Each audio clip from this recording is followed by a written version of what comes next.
Dober dan, spoštovani gledalci. Sem Jasna Martinjak, raziskovalni projekt Povej. Danes je z nami predsednik neparlamentarne stranke za zdravo družbo, gospod Gregor Kos. Lepo pozdravljeni, gospod Gregor.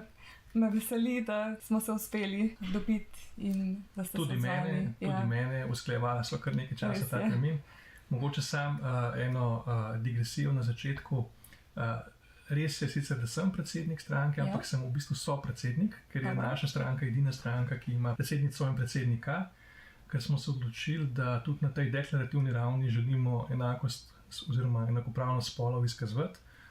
Smo to tudi naredili in se mi zdi prav, da to zmeri poudarimo. Mene pa zanima, kakšen je bil vaš navdih za ustanovitev stranke? Ugotovili smo, da te neke teme, ki nas v naših življenjih najbolj privlačijo, to je recimo zdrava hrana, celostni pristop zdravja, zdravo okolje, da nimajo programskih in izvedbenih mest v programih političnih strank, niti da nimajo v bistvu zastopnika na državnem nivoju, niti na lokalnem seveda ne.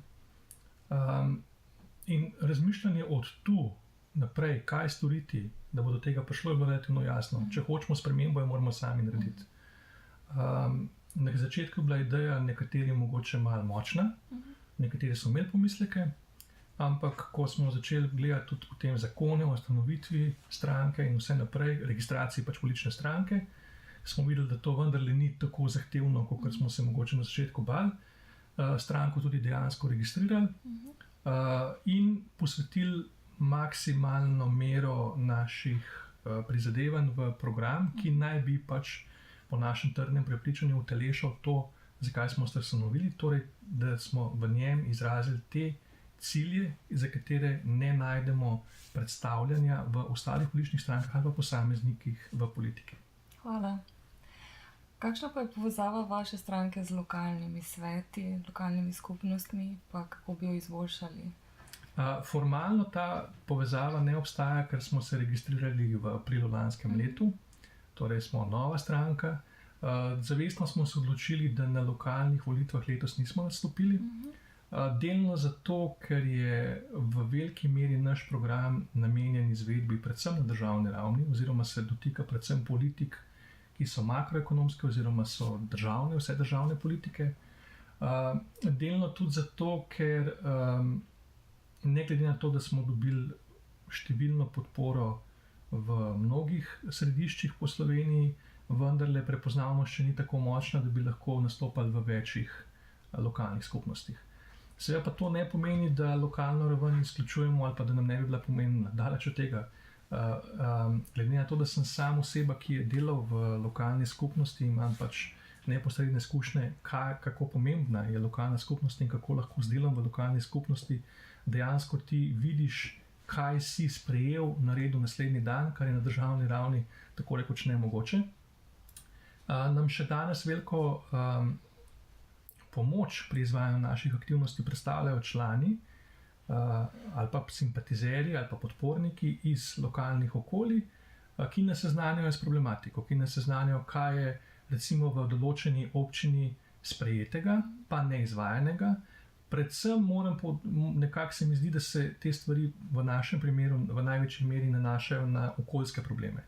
Torej, na čistočo vode, na odlagališča, predvsem na to vrstne probleme nas opozarjajo in naša nadaljna vloga je potem to, da ko dobimo to vrstne predloge, da kontaktiramo občino, župane in tako naprej, se dobimo za pogovor in vidimo, kako lahko ne glede na to, da smo še zmeraj neparlamentarna stranka, vendarle z nekim dostopom najmanj do digitalnih orodij, te lokalne probleme prenesemo na nivo države oziroma do večjega števila ljudi, da se čim več govori o tem in da mogoče s tem pritiskom ljudi pridemo do nekih sprememb.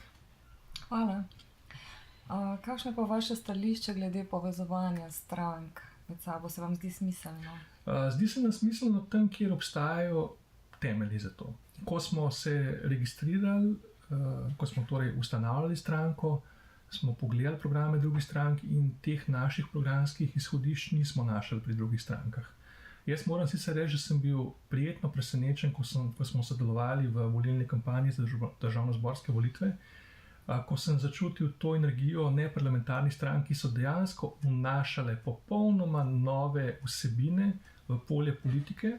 In zares žal mi je, ne samo zaradi nas, ampak tudi najmanj zaradi 3 ali 4 novih strank, ki nismo uspeli, ker sem začutil, da bi podpora tem strankam lahko prinesla tisto, kar mnogi govorijo, da si želijo, torej spremembo.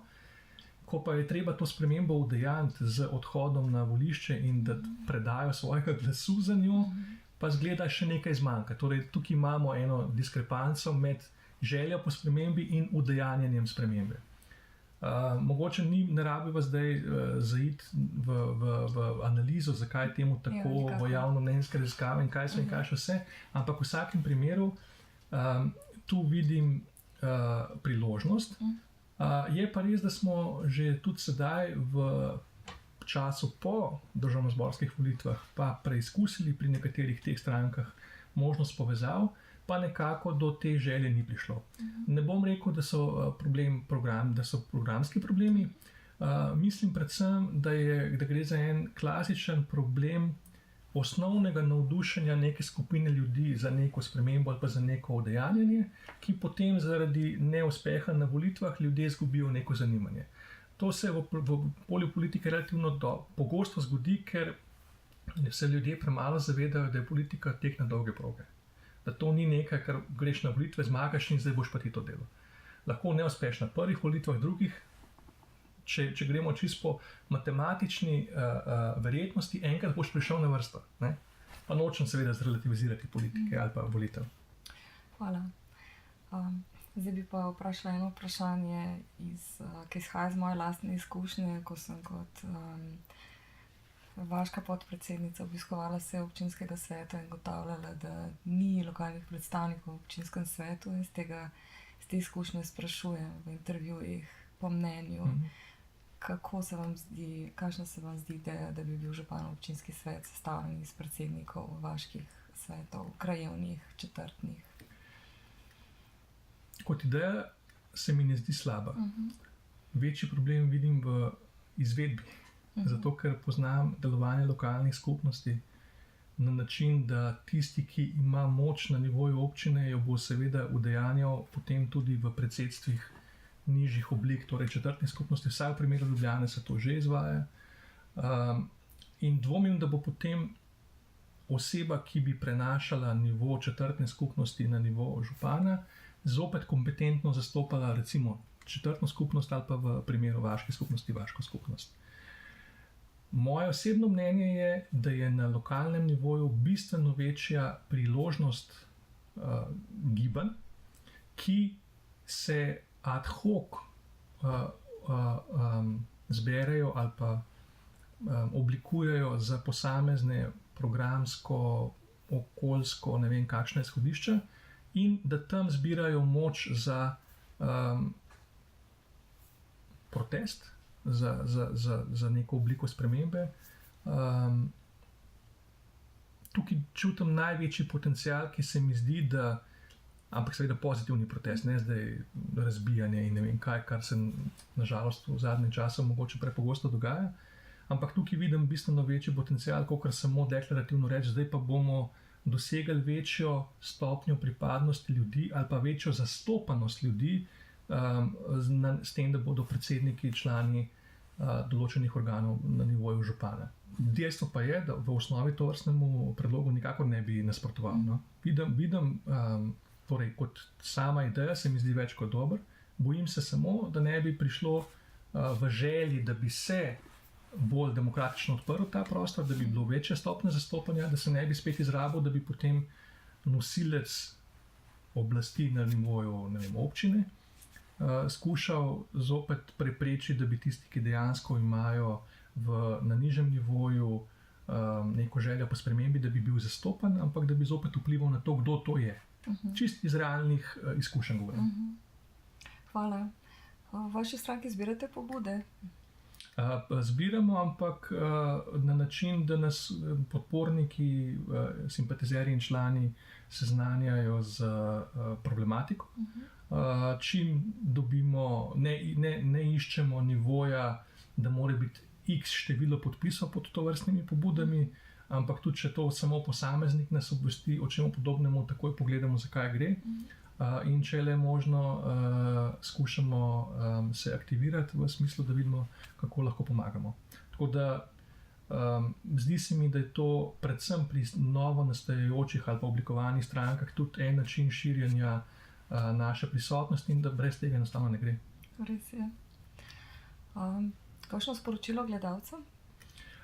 Zelo močno sporočilo, za katerega verjamem, da oba dva bi ga želela in rada zmeri povedala, je to, da nič ni nemogoče, nič ni takega, kar se ne da. Vsaka sprememba je možna, nobene volitve niso vnaprej odločene. Odločamo samo mi. 2 milijona nas je, od tega vemo, koliko jih ima volilno pravico in koliko je tistih, ki jih bojo to šele imeli v prihodnosti. Imeti volitve, na katerih je volilna udeležba maksimalno 50%, ni dobro sporočilo demokraciji, niti ni dobro sporočilo razvoju naše družbe. Res je. Hvala, gospod Kos. Hvala tudi vam, spoštovani gledalci. Pa nasvidenje v naslednjem intervjuju.